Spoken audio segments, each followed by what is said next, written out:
तो अब हम आगे चलते हैं और लघु कथा के बारे में हम और समझ लेते हैं डॉक्टर रामनिवास जी से। तो डॉक्टर रामनिवास जी का परिचय तो मैं दे ही चुकी हूँ, लेकिन फिर भी कुछ और बड़ी उल्लेखनीय बातें हैं जो कि मैं बताती चलूं कि आदरणीय ने हिंदी लघु कथा के क्षेत्र में बहुत सारे नवाचार किए हैं, बहुत सारे कार्य किए हैं। अनेक शैलियों में, जैसे अभी हम शैलियों की बात सुन रहे थे आचार्य ओम नीरव जी से, तो डॉक्टर राम निवास जी ने अनेक शैलियों में लघु कथाएं लिखी हैं। सर्वाधिक शोध कार्य आप ही की लघु कथा साहित्य पर हुआ है। हिंदी लघु कथा साहित्य पर सर्वाधिक शोध कार्य आपके निर्देशन में हुआ है। सर्वाधिक भाषाओं में आपकी लघु कथाओं का अनुवाद हुआ है। आपने 4 वैश्विक हिंदी लघु कथा सम्मेलन आयोजित करवाए हैं। वैश्विक हिंदी लघु कथा विशेषांक निकाला है। हिंदी लघु कथा कथाकार के रूप में आपके ऊपर केंद्रित एक विशेष पत्रिका निकल चुकी है, और अब प्रथम वैश्विक हिंदी लघु कथा संकलन भी आपके संपादन में निकलने वाला है।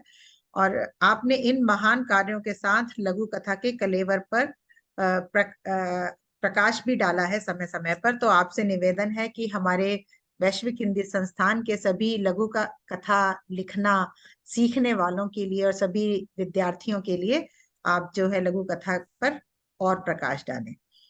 आपका स्वागत है आदरणीय। धन्यवाद आरती जी।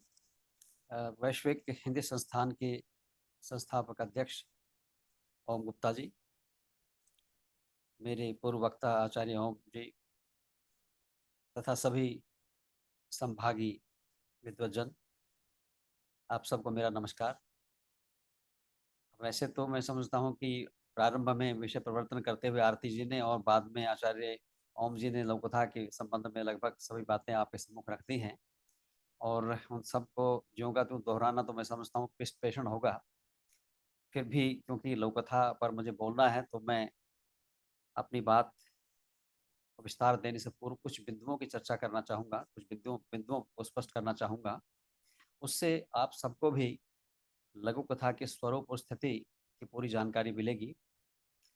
लघु रचनाएं, विशेष रूप से लघु कथात्मक रचनाएं, हर युग में लोकप्रिय रही हैं। आप जानते हैं, कभी बौद्ध कथा के रूप में, कभी जातक कथा के रूप में, तो कभी नीति कथा के रूप में ऐसी संक्षिप्त कथाओं का प्रचलन हमारे समाज में रहा है। और ये माना जाता रहा है कि ऐसी छोटी लघु कथाएं बड़ी उपयोगी होती हैं, क्योंकि इन्हें आसानी से पढ़ा जा सकता है, आसानी से समझा जा सकता है। और विशेष रूप से हमारी जो युवा पीढ़ी होती है या बच्चे होते हैं, वो ऐसी लघु कथाओं के माध्यम से या ऐसी छोटी कहानियों के माध्यम से एक बड़ा संदेश प्राप्त कर बहुत कुछ सीख सकते हैं, समझ सकते हैं। आप जानते ही हैं कि पंचतंत्र और पंचतंत्र और हितोपदेश की कहानियों का क्या महत्व है। लेकिन हमारी जो लघु कथा है, ये वर्तमान कथा विधा है, इसलिए स्वरूप की दृष्टि से पुरातन जो लघु कहानियां हैं उनसे थोड़ी भिन्न है। इसीलिए मैंने कहा है कि मैं लघु कथा के स्वरूप और इसकी रचना प्रक्रिया पर चर्चा कुछ बिंदुओं को स्पष्ट करना चाहता हूँ। और सबसे पहला बिंदु है, लघु कथा का प्रारंभ हम कब से माने। मेरा विचार है, और यही एक सही और वैज्ञानिक तथ्य भी है, कि लघु कथा का प्रारंभ तभी से माना जाना चाहिए जब से इस विधा के लिए लघु कथा अभिधान का प्रयोग प्रारंभ हुआ। इस दृष्टि से सन 1938 में प्रकाशित इंद्रधनुष के नीचे को हिंदी की प्रथम लघु कथा और इसके लेखक नित्यानंद को हिंदी का प्रथम लघु कथाकार हम मान सकते हैं। नित्यानंद द्वारा लिखित इंद्रधनुष के नीचे शीर्षक रचना इलाहाबाद उत्तर प्रदेश से प्रकाशित होने वाले मासिक पत्र विशाल भारत के सितंबर 1938 अंक में फिलर के रूप में प्रकाशित हुई थी। और ये बिल्कुल सत्य है कि हिंदी पत्रिकाओं में, पत्र पत्रिकाओं में प्रारंभ में लघु कथाएं फिलर के रूप में ही छापी जाती थी। तो ये लघु कथा जो थी वो भी फिलर के रूप में ही प्रकाशित हुई थी। लेकिन इसके साथ संयोग ये जुड़ गया कि बनारस उत्तर प्रदेश से ही प्रकाशित होने वाली उस समय की बहुत ही प्रतिष्ठित पत्रिका, जिसके संपादक प्रेमचंद थे, हंस पत्रिका ने अगले ही महीने यानी अक्टूबर महीने में ही इसे विशाल भारत से साभार प्रकाशित करते हुए इस नन्ही कथा विधा को लघु कथा नाम भी दे दिया। इसलिए लघु कथा का प्रारंभ अक्टूबर सन 1938 से हंस पत्रिका द्वारा माना जाना चाहिए। और इससे पहले जितने भी रचनाएं जिनको आज भी लोग जो है वो भ्रमवश लघु कथा मान लेते हैं या लघु कथाओं के विकास क्रम में जिनकी चर्चा करते हैं, जैसे बौद्ध कथाएं हैं, जातक कथाएं हैं, नीति कथाएं हैं, इनको हम लघु कथा का पूर्ण रूप तो मान सकते हैं, लेकिन उन्हें लघु कथाएं नहीं माना जा सकता।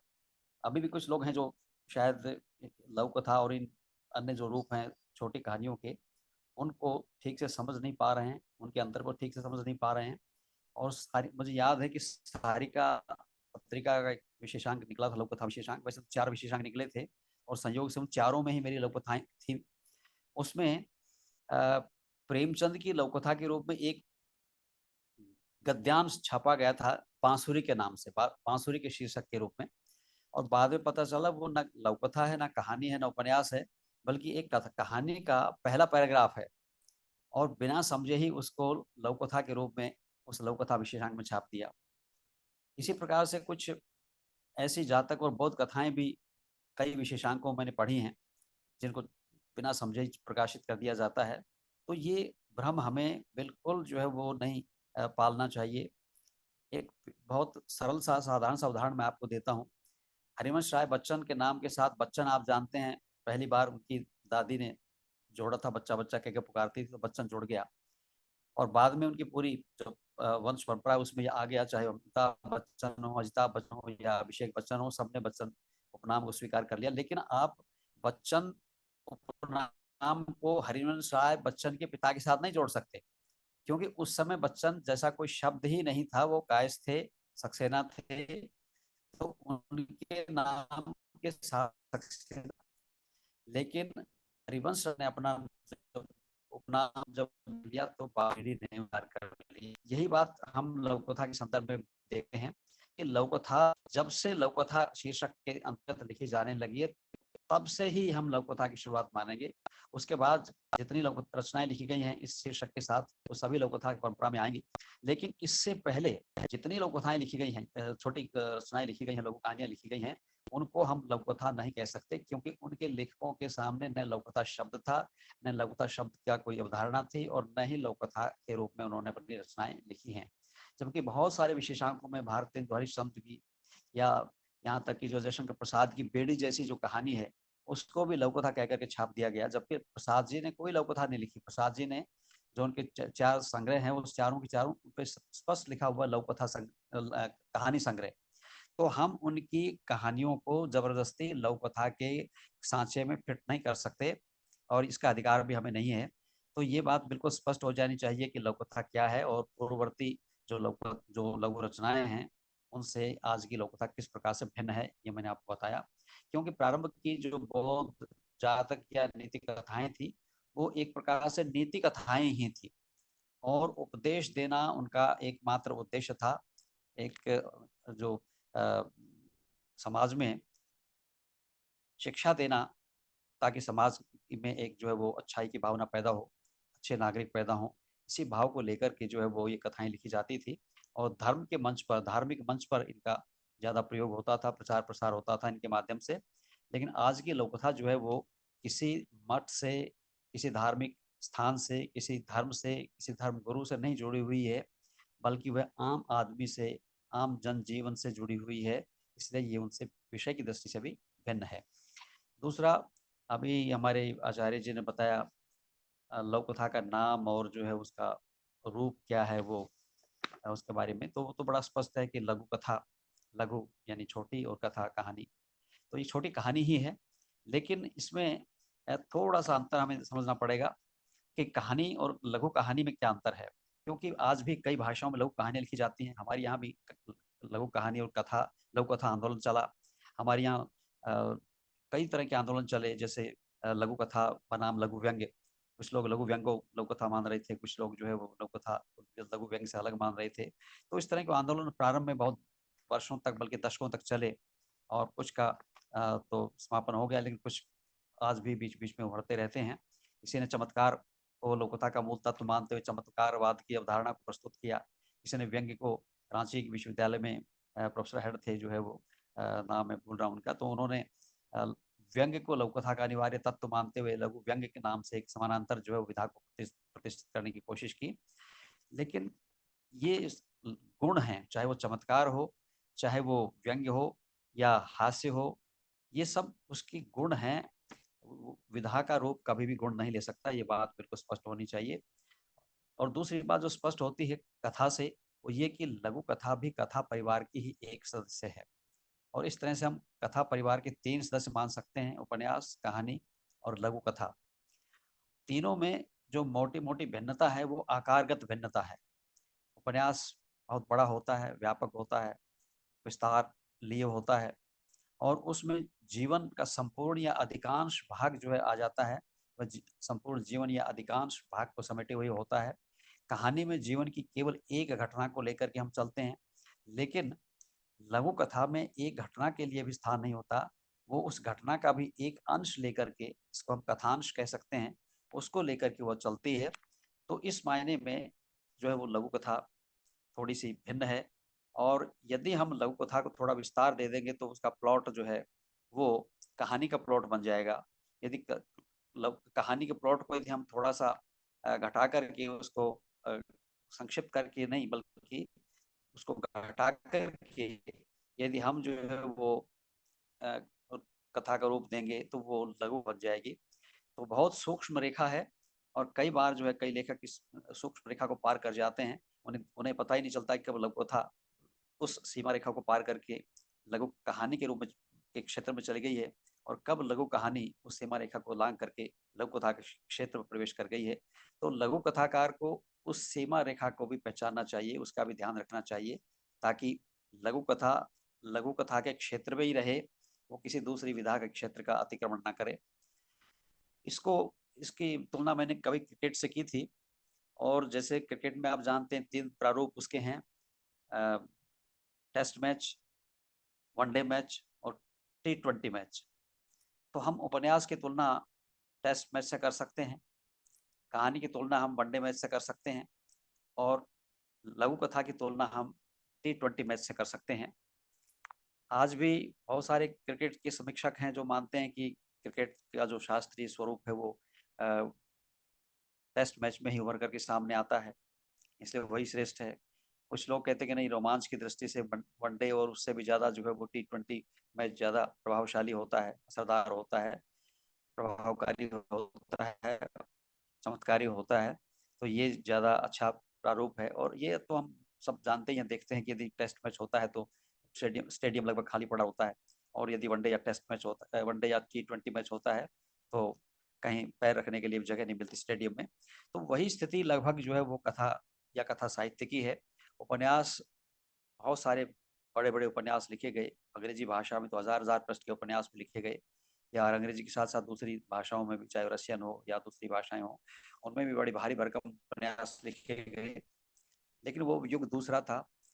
उसके बाद में कहानियां भी बहुत बड़ी बड़ी लिखी गई। प्रसाद जी की आप आंधी कहानी को पढ़ें तो आप देखेंगे मेरे विचार से 30-35 प्रश्नों की कहानी है। या आचार्य चतुर्सेन की कहानी दुखवा में काशी कहूँ मोरी सजनी, उसको पढ़ें। या प्रेमचंद की पंच परमेश्वर हो, या फणीश्वर नाथ रेणु की डाची कहानी हो, ये बड़ी बड़ी कहानियां हैं। लेकिन अब जैसा कि आचार्य जी ने कहा कि हम जो है वो लघुता की ओर अग्रसर हैं, और कहानी लघुकथा जो है वो उसके साथ लगा हुआ जो लघु उपसर्ग है वो भी उसके लघुता की या उसके लाघव की ओर संकेत करता है। तो स्वाभाविक है कि उपन्यास भी धीरे धीरे लघु उपन्यास बनते चले गए, कहानियां लघु कहानियां बनती चली गई, और उस उन्हीं में से एक छोटी सी विधा निकली नई, जिसको नाम मिला लघु कथा। तो ये वक्त की मांग है। कोई भी विधा कब बड़ी रहती है, बड़ा आकार ग्रहण करती है, कोई विधा कब लघु आकार ग्रहण करती है, इसका संबंध व्यक्ति से नहीं, इसका संबंध युग विशेष से होता है, परिवेश विशेष से होता है। हमारे यहाँ एक युग था जिसको महाकाव्य युग कहा जाता है। हमारे यहाँ एक युग था जिसको भक्ति काल कहा जाता है, क्योंकि उस युग में भक्ति पर रचनाएं लिखी गई। एक युग था जिसको रीतिकाल कहा जाता है, क्योंकि युग दरबारी संस्कृति का था, और उसमें रीति के जो गुण हैं, जैसे 12 मासा है, षड ऋतु वर्णन है, नक्षत्र वर्णन है, या श्रृंगार वर्णन है। तो इस तरह की जो परंपरा की जो कविता रचनाएं लिखी गई, उस युग को रीतिकाल कहा जाता है। तो इसी प्रकार से जो है वो रचनाओं का आकार भी बढ़ता और घटता रहता है। आपने देखा कि हमारे भक्ति काल में जो है वो बड़े बड़े प्रबंध काव्य लिखे गए, चाहे वो रामचरितमानस हो, रामचंद्र चंद्रिका हो, या जो हमारे सूफी कवि थे उन्होंने बड़ी बड़ी प्रबंधात्मक कृतियां लिखी। लेकिन रीति काल में लगभग लगभग 99% जो काव्य था वो मुक्तक काव्य के रूप में लिखा गया। तो ये कि युग जो होता है वो किसी भी रचना का जो आकार है उसको तय निर्धारित करता है। तो आज क्योंकि हम बड़े आपाधापी में हैं, भाग दौड़ में हैं, किसी के पास समय नहीं है, यहाँ तक कि किसी से बात करने की भी फुर्सत हमारे पास नहीं है, और हर चीज़ हमें फास्ट चाहिए। आज फूड नहीं चाहिए किसी को, फास्ट फूड चाहिए। आज ट्रेन नहीं चाहिए किसी को, हर आदमी चाहता है कि फास्ट ट्रेन में वो यात्रा करे। तो इसीलिए वो चाहता है कोई ऐसी रचना हो जिसको वो चलते चलते, ट्रेन में बैठे हुए, पार्क में घूमते हुए, या अखबार पढ़ जब पढ़ लेता है, थोड़ी देर के लिए सुस्ताता है, तो उस समय भी वो उसको पढ़ ले। तो लघु कथा इस दृष्टि से बहुत ही उपयुक्त रचना उसके लिए सिद्ध होती है, और इसीलिए उसमें जो है वो उसे रुचि जो है अपनी प्रदर्शित करता है, और यही आज लघु कथा की लोकप्रियता का सबसे बड़ा कारण है। लेकिन यही हमें एक बात और ध्यान में रखनी चाहिए, देश काल और वातावरण का भी किसी विधा की का जो विषय है उस पर पड़ता है। हम यदि लघु कथा लेखकों की बात करें, एक लघु कथा लेखक हम मॉरिशस से लेते हैं, रामदेव धुरंधर को, जिन्होंने 5,500 से भी ज्यादा लघु कथाएं लिखी हैं। एक लघु कथाकार हम हिंदी से लेते हैं, सतीश राज पुष्करणा जी को। एक लघु कथाकार हम नेपाली भाषा के ले लेते हैं, डॉक्टर पुष्कराज भट्ट को। यदि तीनों की लघु कथाओं का आप अध्ययन करें, एक हम लघु कथाकार अमेरिका से ले लेते हैं, दीपक मशाल को। तो यदि हम चारों की लघु कथाओं का तुलनात्मक अध्ययन करें तो हमें बहुत अंतर, जमीन आसमान का अंतर दिखाई पड़ेगा। रामदेव धुरंधर की लघु कथाएं जो हैं, उनकी भाषा आपको जो है वो जो हमारे गिरमिटिया मजदूर थे उनके जो वंशज हैं, जिनको प्रवासी नहीं बल्कि भारतवंशी हम कहना चाहेंगे, और वो भी ये मानते हैं। रामदेव धुरंधर जी मेरे कार्यक्रम दार रोड पे आ चुके हैं, और वो जब उनको प्रवासी कहा जाता है तो बुरा मानते हैं। वो कहते हैं हम प्रवासी नहीं, हम चौथी पीढ़ी हैं प्रवासियों की, इसलिए हम भारतवंशी हैं। तो वो लोग जो भाषा प्रयोग करते हैं वो हिंदी नहीं है पूरी तरह से। जैसे फिजी की बात, भाषा फिजी नहीं, हिंदी नहीं है, वो फिजियन है, फिजी बाती है। ऐसे मॉरिशस की भाषा जो वो भी थोड़ी सी भिन्न है। सूरीनाम की जो भाषा वो हिंदी नहीं है, वो सरनामी हिंदी है। उसमें अवधि जैसे का प्रयोग ज्यादा हुआ है, तो वो उन भाषाओं ज्यादा मिलती जुलती है। उसी तरह से इनके विषय भी भिन्न है। आप देखेंगे रामदेव धुरंधर की भाषा के विषय जो है वो बिल्कुल समकालीन भावबोध से नहीं जुड़े हुए हैं। वो आध्यात्मिक और दार्शनिक और इस तरह के विषय लेकर के लघु कथाओं की रचना करते हैं। आप यदि जो है वो भारत के सतीश पुष्करणा की लघु कथाएं पढ़ेंगे तो सभी लघु कथाएं समकालीन भावबोध से जुड़ी हुई हैं। कहीं भ्रष्टाचार है, कहीं दुराचार है, कहीं अत्याचार है, कहीं बलात्कार की बात है, कहीं अशिक्षा की बात है, कहीं असमानता की बात है। यानी सभी लघु कथाएं किसी न किसी समकालीन भाव से जुड़ी हुई आपको दिखाई पड़ेंगी। लेकिन यदि आप पुष्कराज भट्ट की लघु कथाएं पढ़ेंगे तो वहां आपको आप बहुत सारी कथाओं का उनकी लघु कथाओं में राजा और रानी मिलेंगे आपको, क्योंकि पिछले कुछ समय पहले तक वहाँ राजशाही रही है, और आज भी वहाँ के साहित्यकारों के मन में राजा और रानी बैठे हुए हैं। उनको निकाल पाना बड़ा मुश्किल है, और निकालने में कुछ समय लगेगा। मैं ये बात इसलिए भी अपने अनुभव के आधार पर कह रहा हूँ क्योंकि नेपाल के लगभग 30-35 साहित्यकार मेरे कार्यक्रमों में आ चुके हैं, और नेताओं से लेकर वहाँ के राज्यपाल से लेकर के, और विश्वविद्यालयों के प्रोफेसर हेड और अखबारों के संपादक, और बहुत सारे साहित्यकार, तो सबको मैंने देखा है कि उनके कहीं न कहीं अवचेतन में आज भी राजा और रानी बसे हुए हैं, और बातचीत से कभी न कभी वो बाहर आ जाते हैं बातचीत में। तो ये अंतर मिलेगा। और चौथे लोक कथाकार की यदि हम बात करें, दीपक मशाल की, जो अमेरिका में रहते हैं, भारतीय ही हैं, प्रवासी भारतीय हैं, एक विश्वविद्यालय में वो प्रोफेसर है वहाँ पर।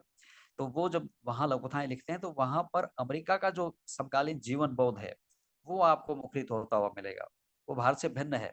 हमारे यहाँ मिश्रित संस्कृति है, आज भी गांव और शहर जुड़े हुए हैं। गांव कुछ शहर बन गए हैं, शहर के बहुत सारे लोग, गांव के लोग शहर में आके बस गए हैं, तो वो कुछ हद तक गांव बन गए हैं। तो हमारे यहाँ मिश्रित संस्कृति है। लेकिन अमेरिका में ऐसा नहीं है। अमेरिका में हमसे काफी अलग जो परिवेश है वो दिखाई पड़ता है। तो दीपक मशाल की लघु कथाएं मैंने छापी अपने विशेषांक में, तो उनमें बिल्कुल अलग तरह की हमें भाषा और अलग तरह के भाव हमें दिखाई पड़ते हैं। तो ये भी जो चीजें हैं, ये सब चीजें भी परिवेश जो है वो निर्धारित करता है। उसके बाद जो एक बात मैं कहना चाहूँगा वो है इसकी रचना प्रक्रिया की। इस पर विस्तार से प्रकाश डाला है आचार्य ओम नेहरू जी ने। और यदि बहुत साधारण शब्दों में मैं कहूँ तो लगभग वही सब सभी तत्व हैं जो उपन्यास में होते हैं, जो कहानी में होते हैं, या जो तमाम दूसरी गद्यात्मक विधाएं होती हैं उनमें होते हैं।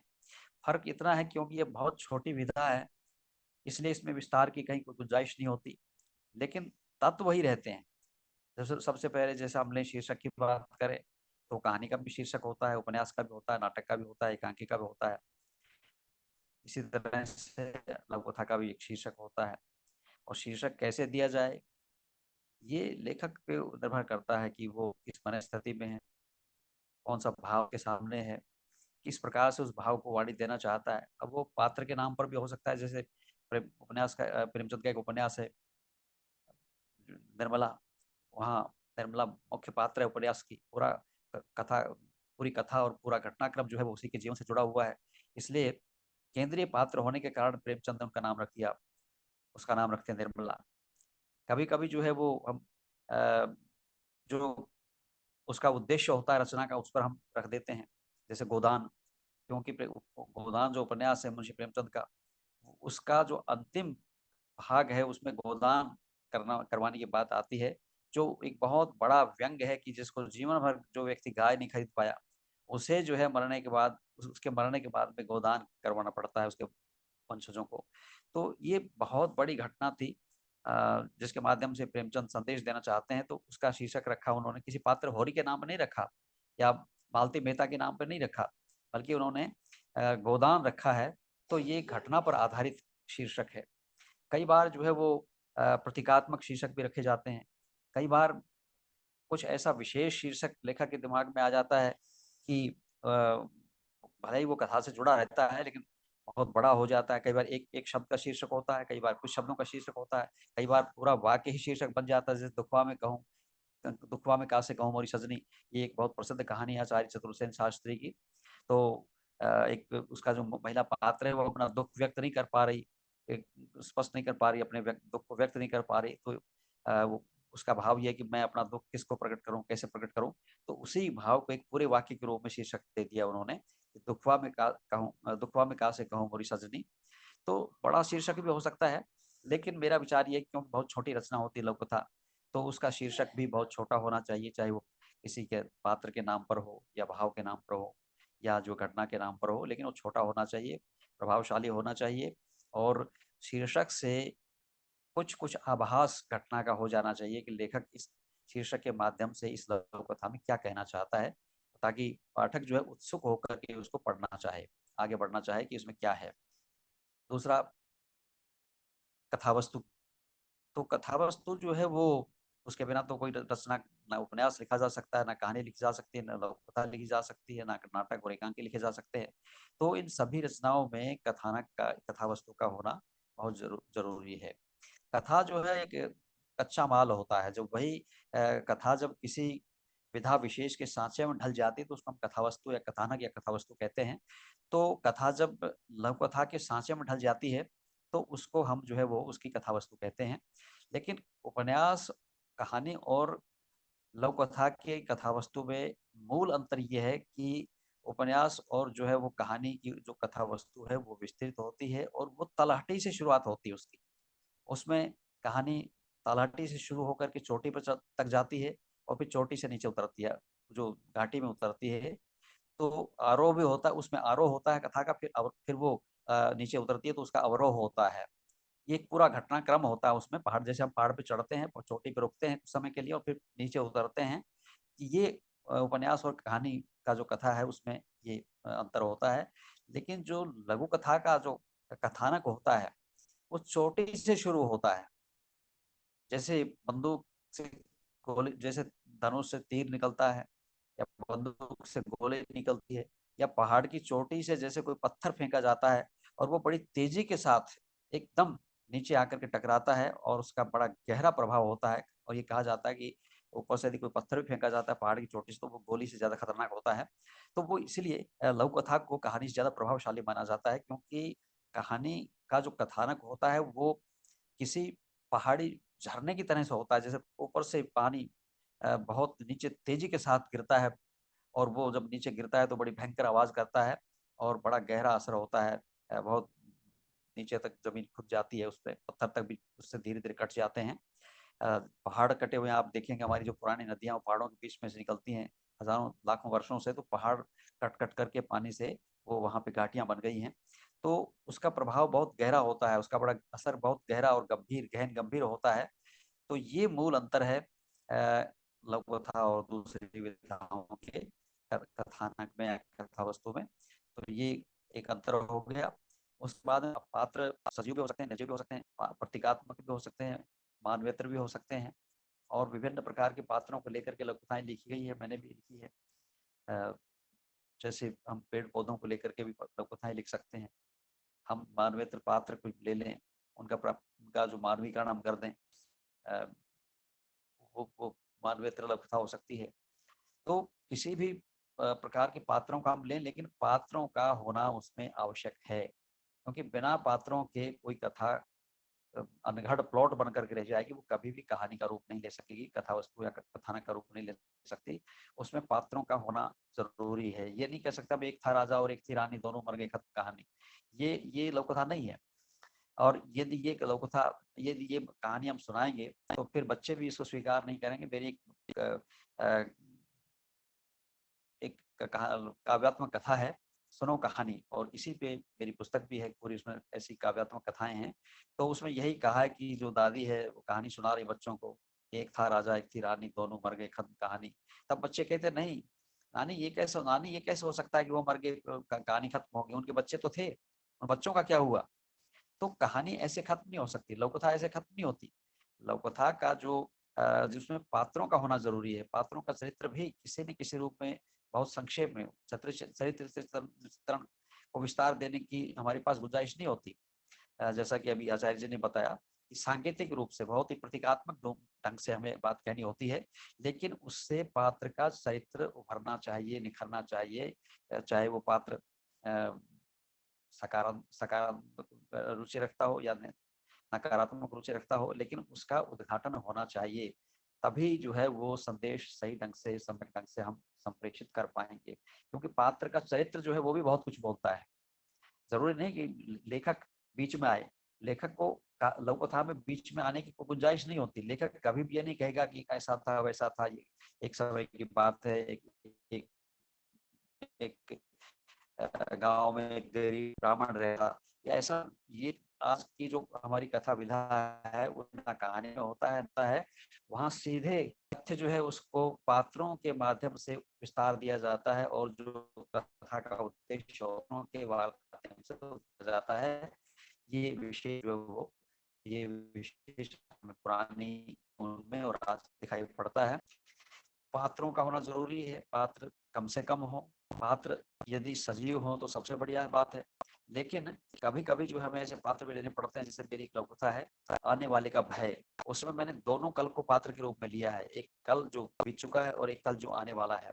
इन दोनों के माध्यम से ये वो लघु कथा मैंने लिखी है। तो हम ऐसे प्रतीकात्मक पात्रों को भी लेकर रच करके, ये पात्र होते नहीं है, ऐसे पात्र हमें रचने पड़ते हैं।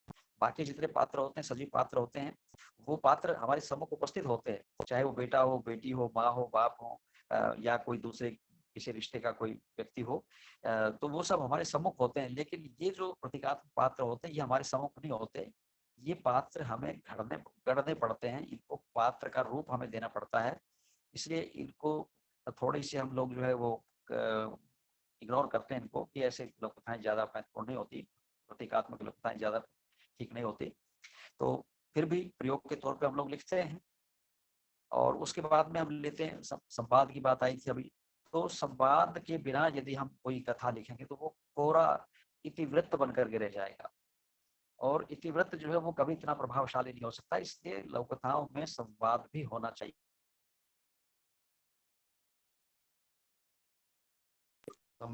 या कथोपकथन का होना बहुत जरूरी है। उसी से लघु कथा को विस्तार मिलता है, और कई बार जो है वो संवादों के माध्यम से ही पात्र का चरित्र उद्घाटन होता है। लेखक को ये कहना नहीं पड़ता कि ये व्यक्ति ऐसा है, अच्छा है, बुरा है। वो व्यक्ति बोलता है, तभी पता चल जाता है कि व्यक्ति के अंदर क्या है, व्यक्ति कितना पढ़ा लिखा है, कितना योग्य है, कितना गुणी है या अवगुणी है। तो पात्रों के बीच में संक्षिप्त वार्तालाप होना चाहिए। कई बार एक आलाप प्रयोग के तौर पे एक आलाप वाली कथा भी लिखी गई है, मैंने भी लिखी है कि एक ही पात्र होता है, वही जो है बात करता है, वही बात कहता है, वही बात अपने आप से कहता है, वही बात सुनता है, वही उसका उत्तर देता है। तो ये नाटक में भी प्रयोग हुए थे और इस लघु कथा में भी कहीं कहीं प्रयोग देखने को मिलते हैं। एक आलाप इसको हम कह सकते हैं कि स्वयं ही बोलता है पात्र, स्वयं ही जो सुनता है और स्वयं ही जो है वो कथा को आगे विस्तार देता है। तो ऐसी लघु कथाएं भी लिखी गई है, लिखी जा सकती हैं प्रयोग के तौर पर। और उसके बाद में आता है जो सबसे महत्वपूर्ण जो अंग है लघु कथा का, वो है संकलन त्रय। संकलन त्रय के बिना कोई भी अच्छी लघु कथा नहीं लिखी जा सकती, मेरा स्पष्ट मानना है। और इसका मैं समझता हूँ कि सभी लघु कथाकारों को अनिवार्यतः पालन करना चाहिए।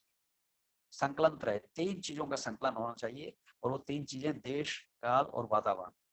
इन तीनों चीजों का संकलन यदि हम नहीं करेंगे या इनका ध्यान नहीं रखेंगे तो हम कभी भी एक अच्छी लघु कथा नहीं लिख पाएंगे। वो रचना हो सकता है कि लघु कहानी बन जाए, हो सकता है वो रचना लघु कथा की बजाय कहानी बन जाए, और वो फिर उसका गुण नहीं अवगुण बन जाता है। अब देखिए, एक बड़े व्यक्ति में एक बौने व्यक्ति में क्या अंतर होता है? जो अंग बड़े व्यक्ति में होते हैं वही सब अंग जो है वो बौने में भी होते हैं। वही सब क्रियाएं वो बड़ा व्यक्ति करता है, वही सब क्रियाएं बौना व्यक्ति भी करता है। लेकिन हमारे समाज में बौने व्यक्ति को बहुत लोग अच्छी दृष्टि से नहीं देखते हैं या उसको बहुत अच्छा नहीं माना जाता है। हाइट का भी हमारे यहाँ की लंबाई का भी एक विशेष आकर्षण होता है। अब लड़की छोटी हो तो रिश्ता होना मुश्किल हो जाता है, तो इसलिए 5.5-6 फुट का उससे ऊपर ही होना चाहिए। लड़की 5.5 फुट से ऊपर हो और लड़का हो तो 6 फुट के करीब हो। तो वही चीज है, इन चीजों का भी हमें ध्यान रखना चाहिए। तो देश, सबसे पहले देश, घटना जो है वो एक ही देश की होनी चाहिए। यानी कि ये घटना हमारे यहाँ हो रही है भारत में, एक दूसरी घटना जो है उसको हम दिखा दें यूके में, या तीसरी घटना जो है फिर कहीं किसी और में दिखा दें। पात्र हमारा भारत में है और वो यूके पहुंच जाता है, यूएस पहुंच जाता है या फिर ऑस्ट्रेलिया पहुंच जाता है। ऐसा नहीं होना चाहिए। हम फ्लैशबैक में दिखा सकते हैं, पास्ट में, पृष्ठभूमि में हम दिखा सकते हैं कि स्वप्न दीप्ति का प्रयोग हम कर सकते हैं। जैसे कोई पात्र है वो कोई अतीत में जाना चाहता है तो सपने में वो चीज देख सकता है, वो कल्पना में वो चीज देख सकता है, वो कल्पना में खो गया और अतीत में पहुंच गया। इस प्रकार से हम उसको दिखा सकते हैं, लेकिन वो सीधे तौर पर उसको कथानक में हम शामिल नहीं कर सकते कि घटना हम आज के लिए रहे हैं और उसको एक पिछले युग में हम ले जाएं कि उसके बाप दादा के टाइम में क्या हुआ था या वो बचपन में उसके साथ क्या हुआ था। तो वो जो है वो यदि इस प्रकार का विस्तार हम देंगे लोक कथा को तो वो उसका दोष माना जाएगा, गुण नहीं। तो उसमें सबसे पहले देश, देश में एक ही देश में घटना घटनी चाहिए, एक स्थान पर। वो सारी छोटी सी तो रचना होती है, तो उस पूरे घटनाक्रम को एक ही देश में एक ही स्थान पर घटना चाहिए। दूसरा, काल, समय में, एक ही समय में, कि आज की घटना है तो आज में ही उसको घटना चाहिए। ये नहीं कि ये घटना हम आज की ले लें और फिर पिछले युग में चले जाएं। जैसे मैंने बचपन का उदाहरण दिया कि हम आज बूढ़े हैं या जवान हैं और हम कहें कि साहब मैं इतने वर्ष पहले बचपन में बच्चा था तो ये हुआ ये हुआ। तो ऐसा नहीं होना चाहिए। वो घटनाक्रम एक ही काल का होना चाहिए, कि कालखंड का होना चाहिए। और वातावरण, तीसरा जो तत्व है वातावरण, तो उसका वातावरण भी वही होना चाहिए। यानी ये नहीं कि भाई हम 12 मासा का वर्णन करने लग जाएं, जैसे ऋतु काल हुआ है या षड ऋतु वर्णन करने लग जाए, 6 ऋतुओं का वर्णन करने लग जाए। हमारा वातावरण भी एक ही होना चाहिए। एक समय में एक स्थान पर एक समय में जब हम बात कर रहे हैं तो स्वाभाविक है कि उसका मौसम नहीं बदलेगा, उसकी ऋतुएं नहीं बदलेंगी। उसका जो है वो वातावरण भी वही रहेगा, उसका जो समय भी वही रहेगा, उसका जो मौसम भी है वही रहेगा। सर्दी के मौसम में लिखेंगे तो सर्दी होगी, गर्मी नहीं आ जाएगी। तो इस बात का भी हमें विशेष रूप से ध्यान रखना चाहिए। संकलन त्रय, इसको मैं लव कथा का सबसे महत्वपूर्ण तत्व मानता हूँ, जो लव कथा को महत्वपूर्ण बनाता है। और अंत में, जैसा कि अभी शायरी जी ने कहा कि अंत जो है वो भी बड़ा महत्वपूर्ण होना चाहिए। लव कथा का अंत जो है सबसे ज्यादा मार्क माना जाता है, सबसे ज्यादा घातक होना चाहिए, प्रभावशाली होना चाहिए। लेकिन इसके लिए व्यंग्य की जरूरत नहीं है। कि ये जरूर नहीं कि वो लव कथा जो है वो व्यंग्यात्मक ही हो। जैसा कि एक आंदोलन चलाया गया था लघु कथा और लघु व्यंग्य, तो उस समय लोग, उनकी अवधारणा ये थी कि जिस लव कथा में व्यंग्य नहीं होगा वो लव कथा हो ही नहीं सकती। लेकिन ऐसा नहीं है, बिना व्यंग्य के भी बहुत अच्छी लघु कथाएं लिखी जा सकती हैं और लिखी गई हैं, लिखी जा रही हैं। और बहुत प्रभावशाली लघु कथाएं होती हैं, बड़ा गहरा असर जो होती हैं। अ, तो अ, लघु तो कोई उसमें बुराई नहीं है। व्यंग्य गुण है। जैसे व्यंग्यात्मक लघु कथा हो सकती है, व्यंग्यात्मक कहानी होता है, उपन्यास होता है, व्यंग्यात्मक कविता है। तो व्यंग्य किसी भी विधा करता है, व्यंग्य निबंध भी करता है। जैसे हमारे शायरी प्रसाई की बहुत सारी के सारे उनके निबंध जो व्यंग्यात्मक हैं। तो व्यंग्य गुण है किसी विधा का, वो उसका तत्व नहीं हो सकता। गुण कभी भी किसी विधा का तत्व नहीं हो सकता, वो उसका गुण है। और दूसरा जो है चमत्कारवाद। एक थे लघु कथाकार, उन्होंने एक पुस्तक लिखी थी जो है चमत्कारवाद पे, कि लघु कथा में चमत्कार होना चाहिए। चमत्कार इस रूप में तो नहीं हो सकता जैसे कोई जादू का चमत्कार दिखाता है, लेकिन इस रूप में चमत्कार हो सकता है कि वो एकदम पाठक को प्रभावित करे। कोई ऐसा घटनाक्रम हो, कोई वाक्य किसी ऐसे एक वाक्य से जो है उसका अंत हो, कि वो पाठक उसको सुन करके, उसको पढ़ करके चमत्कृत हो जाए, अरे ये क्या हुआ एकदम, अरे अच्छा ऐसा ऐसा ऐसा हुआ। तो यानी उसका रोमांच जो है वो चरम सीमा पर पहुंच जाए, वो चकित रह जाए, हतप्रभ रह जाए। वो ऐसा चमत्कार ही जो है वो वास्तव में लघु कथा का चमत्कार है। यही चमत्कार लघु कथा का चमत्कारवाद है। तो ये कुछ तत्व हैं, इन तत्वों पर हमें विशेष ध्यान देना चाहिए, और निश्चित रूप से जो है वो इनके माध्यम से हम अच्छी लघु कथा लिख सकते हैं। लेकिन इन सारी चीजों को, इन सारे गुणों को, इन सारे तत्वों को अमली जामा हम पहनाते हैं भाषा और शिल्प के माध्यम से। तो अंत में एक सातवां जो तत्व है वो है भाषा शिल्प का, और शैली भी हम उसमें शामिल कर सकते हैं, भाषा शिल्प और शैली। तो भाषा और शैली आप रख लीजिए उसमें।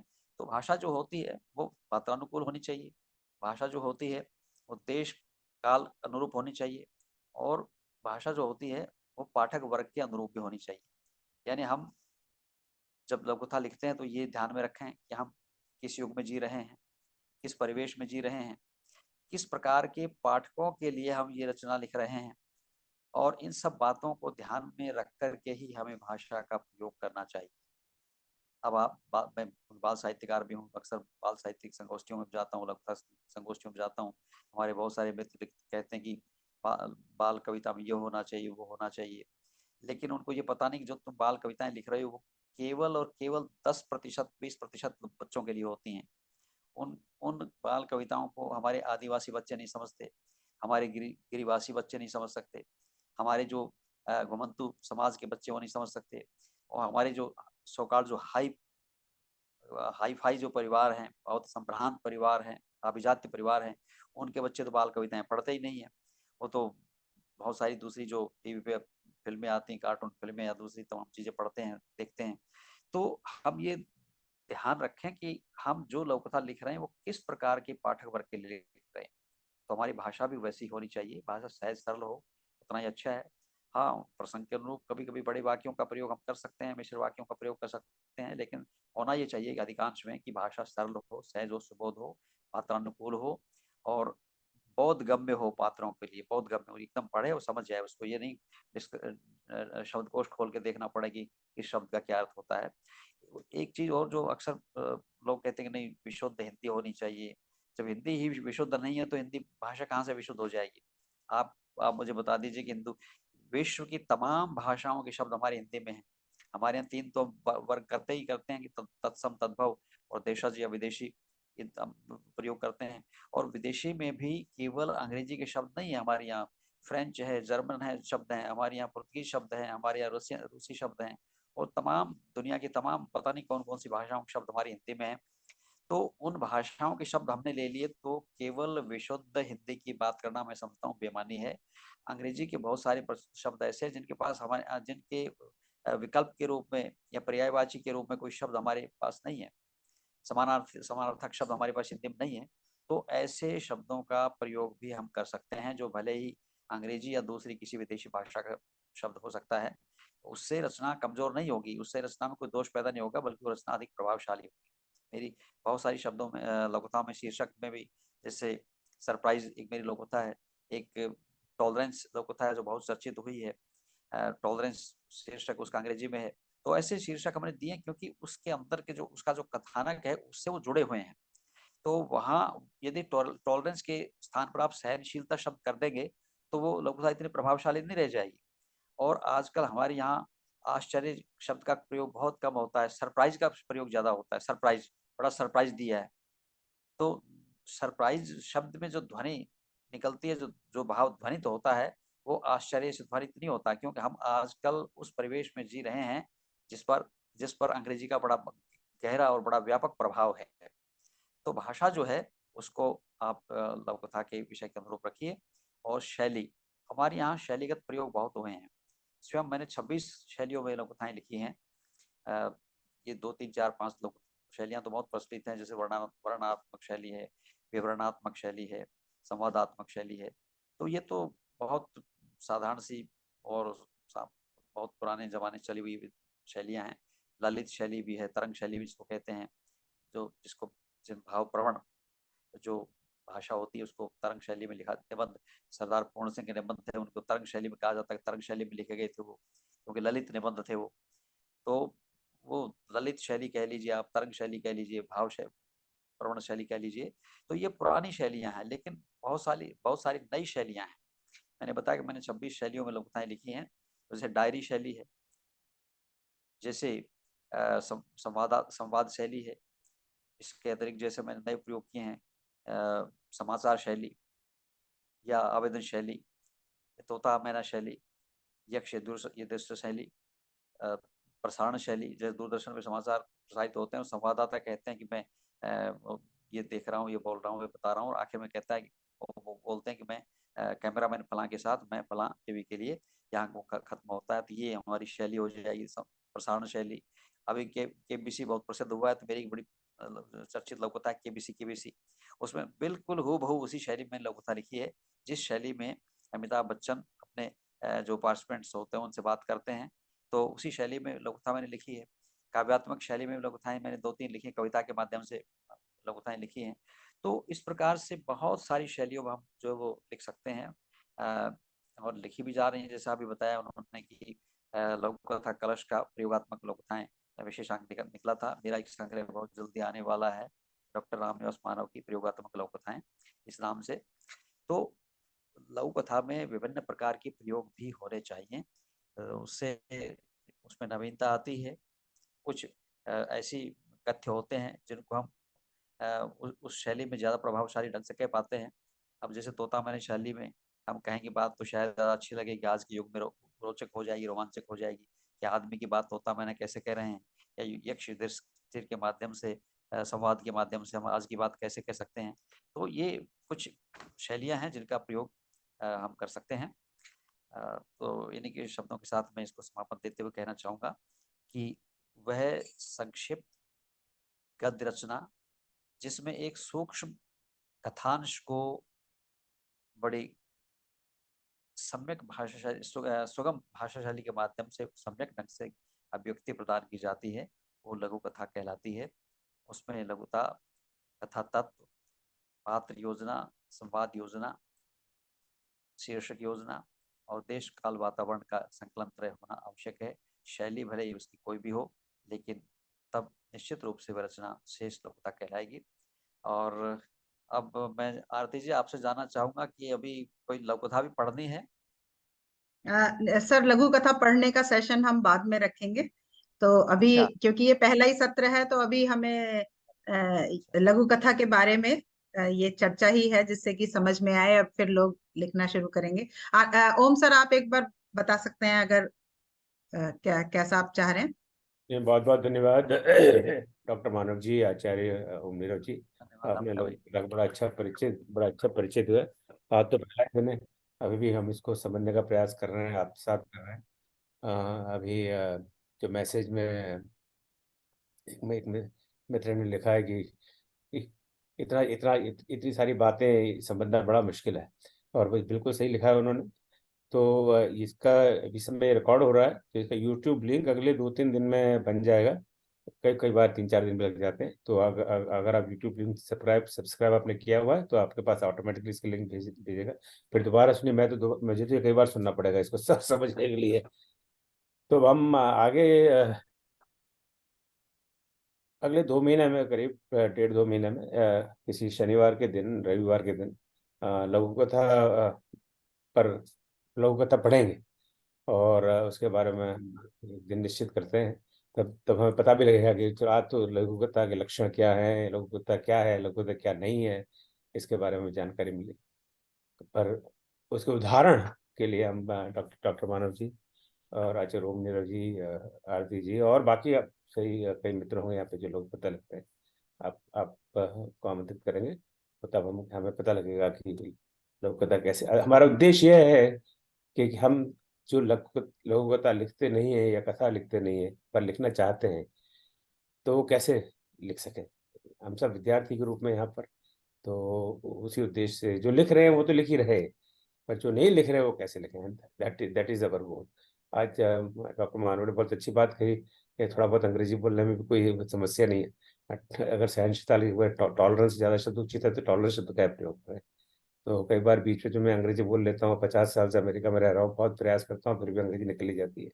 अब मुझे कितनी ग्लानि नहीं हो रही, नहीं तो कई बार ग्लानि होती, अरे वैश्विक हिंदी संस्थान में अगर अंग्रेजी का एक शब्द निकल गया मुंह से तो बहुत बड़ा पाप हो जाएगा, पर शायद ऐसी बात नहीं है। तो ऐसा आप दोनों का बहुत बहुत धन्यवाद। आरती जी आपका भी बहुत बहुत धन्यवाद। अब आरती जी आप समापन करें। जय श्री राम, नमस्ते। नहीं, मैं भी आप धन्यवाद करना चाहूँगा। आपका जो है वैश्विक हिंदी संस्थान के इस पटल पर आने का आपने मौका मुझे दिया है, तो मैं बहुत बहुत आभारी हूँ आपका गुप्ता जी। और उससे पहले मैं आभारी हूँ डॉक्टर आरती लोकेश जी का, कि जिन्होंने मेरा नाम सुझाया और आपने मुझे आमंत्रित किया। तो आप दोनों का विशेष रूप से मैं आभार व्यक्त करता हूँ। साथ ही तमाम श्रोताओं का भी, जो आज मैं देख रहा था काफ़ी नाम उनमें परिचित भी हैं, वो आज के इस कार्यक्रम से जुड़े और जो विचार मैंने रखे उनको सुना। आचार्य जी का भी मैं विशेष रूप से आभारी हूँ। उनकी बहुत सारी जो मान्यताएं थी, सब आप में से बहुत सारे जो जानते हैं, लोक कथा के स्वरूप के संबंध में बहुत अच्छी बातें कही, विस्तार से कही और बड़े स्पष्ट ढंग से उन्होंने अपनी बात रखी है। उनके प्रति भी मैं अपना आभार प्रकट करता हूँ। बहुत बहुत धन्यवाद। नमस्कार। बहुत बहुत धन्यवाद आपका सर। एक बार पुनः मैं डॉक्टर ओम प्रकाश गुप्ता जी का आभार प्रकट करती हूँ कि उन्होंने एक ये नया काम शुरू किया और गद्यकारों को भी स्थान दिया, क्योंकि जिस गद्य गद्य के लिए, जैसे आचार्य ओम नीरव जी ने भी कहा कि वो काव्य लिखने से ज्यादा कठिन काम है, तो मुझे बहुत खुशी हुई ये सुनकर। और उन्होंने सभी लक्षणों पर प्रकाश डाला और साथ में उन्होंने इस बात को मुख्य रूप से बताया कि हमें जो है लघु कथाएं ज्यादा से ज्यादा पढ़नी चाहिए, और तब हम उसको अपने आप ही सीख जाएंगे। और बहुत सारी बातों पर उन्होंने प्रकाश डाला। और इसके अलावा फिर हमारे डॉक्टर रामनिवास मानव जी ने इतिहास से शुरू करके कि किसको हम प्रथम कहानी माने, किस पत्रिका में प्रथम लघु कथा माने, किस में प्रथम लघु कथा छपी, किसके द्वारा लिखी गई, क्या उसका शीर्षक था, वहां से शुरू करके और किस तरह से हम उसको प्रयोगशील बना सकते हैं, वहां तक हमने चर्चा की। इसकी संभावनाओं पर और भविष्य पर भी, एक तरह से हम कि भविष्य में किस तरह से नए प्रयोग कर सकते हैं। हाँ, लेकिन नए प्रयोग करने से पहले पहले हमें उसमें अब सिद्ध हस्त हो जाना चाहिए, उसके बाद हम नए प्रयोगों को आजमाएं। तो हमें आज वाकई में काफी जानकारी मिली, जिसको आत्मसात करने के लिए हमें इसे बार बार सुनना पड़ेगा। कई बार सुन के हम सीखेंगे, लिखेंगे, गिर गिर के संभलेंगे और फिर शायद आगे चल पड़ेंगे। तो आदरणीय ओम सर, आपसे अनुरोध है कि आप सभा समाप्त करने की ओर चलें। बस यह है कि मैं अपनी ओर से धन्यवाद देना चाहूँगा डॉक्टर ओम गुप्ता जी का, और आपका डॉक्टर आरती लोकेश जी का, डॉक्टर रामनिवास मानव जी का, कि आप सभी से आज मुझे सीखने को बहुत कुछ मिला। और मैं जो कुछ सीखा है मैंने उसको मैं संभाल के रखूंगा। और जो भी हमारे श्रोता हैं, मैं चाहूँगा कि इस बीच में जब तक कि कोई कार्यक्रम डॉक्टर ओम गुप्ता जी अगला करते हैं, तब तक वो एक आध लघु कथा लिख डालें, चाहे जैसी लिखें, प्रारंभ करें, तो ये हमारे इस आयोजन की एक उपलब्धि होगी। बहुत बहुत आचार्य जी आपने बड़ी इंटरेस्टिंग बात कही जी। आज जब मैं 16 दिन में वेकेशन पर घूम रहा था, और यहाँ पर इतनी गर्मी होती है ईस्टर्न में, जहाँ हम गए थे वहाँ बड़ी ठंडी, तो कुछ समय एकदम गर्मी में, कुछ समय एकदम ठंड में, और काफ़ी ट्रैवल, तो मैं आया बहुत थका हुआ था। उनके अरे परसों तो ये तो कल सुबह ही आए। हाँ, कल तो प्रोग्राम में पता नहीं, मैंने आरती जी को मैं संदेश भेज दिया कि पता नहीं मैं अभी सुगुनी से प्रिया हम ये आयोजन तो कर रहे हैं, पर लघु कथा कैसे लिखी जाए। तो उसी समय मैंने मन ही मन में एक लघु कथा की रचना की है, लिखा नहीं है उसको, हाँ लिखा है। वो मेरे व्यक्तिगत जीवन की सत्य घटना पर आधारित है। तो जी मैं उसको जब मुझ में थोड़ी सी क्षमता है कि मैं लिख सकूं तो मैं पहले आपको भेजूंगा। तो पर आप धन्यवाद बिना धन्यवाद। बिना किसी भेदभाव किए निष्पक्ष रूप से आप अपनी राय भेजें। हाँ कि वो है कि नहीं। नहीं, राय तो मैं स्पष्ट ही देता हूँ, जो कुछ मेरे हाँ भीतर है हाँ, उसके तो वो अनुसार। जो आपने कहा वो आपके कहने के पहले मेरे मन में बात आ गई थी। तो अगर वो ठीक लगी आपको तो हो सकता है मैं और रुचि जागृत हो जाए और आगे भी लिखने की अब प्रेरणा मिले। आपकी इस बात से औरों को भी उत्साहवर्धन हुआ होगा कि हाँ, वे लिखने की दिशा में आगे बढ़ेंगे। और वो जो मन में सोचा वो लघुता इतनी लघु है कि मैं समझता हूँ 100-150 शब्दों से ज़्यादा नहीं होगी। तो अरे वाह। आपकी परिभाषा में हो सकता है। और जो उसमें जो अंतिम जो आपने बात की थी अंत उसका बड़ा तीक्ष्ण होना चाहिए, चकित कर देता होना चाहिए। मेरे ख्याल से वो बात जी। उसमें है, मुझे लग रहा है, पता नहीं वो आप अरे उसका तो नहीं करेंगे। बड़ी आतुरता से प्रतीक्षा रहेगी आपकी लघुकथा की। तो अगले 3 सप्ताह शनिवार को जो हमारे एक कार्यक्रम होता है आप सब जानते ही हैं। रामचरितमानस को सही उच्चारण से कैसे पढ़ें। मानस का करीब करीब हम सब सनातन धर्म में पाठ करते हैं। कभी कोई नियमित रूप से पढ़ता है, कोई यदा कदा करता है। पर कई मित्र हमारे उसका सही उच्चारण नहीं कर पाते हैं। अ, तो उस पर हम चर्चा करेंगे। तो वो भी कार्यशाला ग्रुप में। तो पहले दिन अगले शनिवार को मैं अपनी लघु बुद्धि से मानस की चौपाइयों को कैसे पढ़ना चाहिए या दोहों को कैसे पढ़ना चाहिए, स्वरोठों को कैसे पढ़ना चाहिए, उस पर चर्चा करेंगे। सही उच्चारण से कैसे गाना चाहिए उस पर बात नहीं होगी। गाने की कोई मेरी प्रतिभा नहीं है, पर सही उच्चारण से। तो आप सादर आमंत्रित हैं।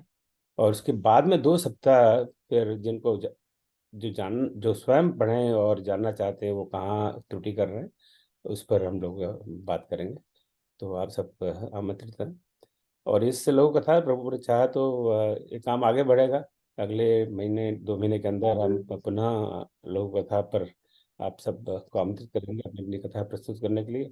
और इसको शायद हर महीने में या 2 महीने में एक बार करेंगे। 5-6 बार तो थोड़ी बहुत एक्सपर्टीज हम में आ जाएगी। और फिर सोचेंगे कि कोई एक पुस्तक का संकलन कर सकें। आगे राम जी की मर्जी। बस बहुत बहुत धन्यवाद। और मैं आप सबका वक्ताओं का तो आभारी हूँ ही, पर श्रोताओं का भी आभारी हूँ। क्योंकि सिर्फ वक्ता आते और श्रोता नहीं आते तो फिर क्या बात होती। तो श्रोताओं का बहुत बहुत आभार। आप सब पधारे। और इस समय तो भारत में करीब करीब 11 बजे, रात के 10:40 होने है। इतनी देर तक बैठे। आप सबका बहुत बहुत बहुत नमस्ते। जय श्री राम। सादर प्रणाम।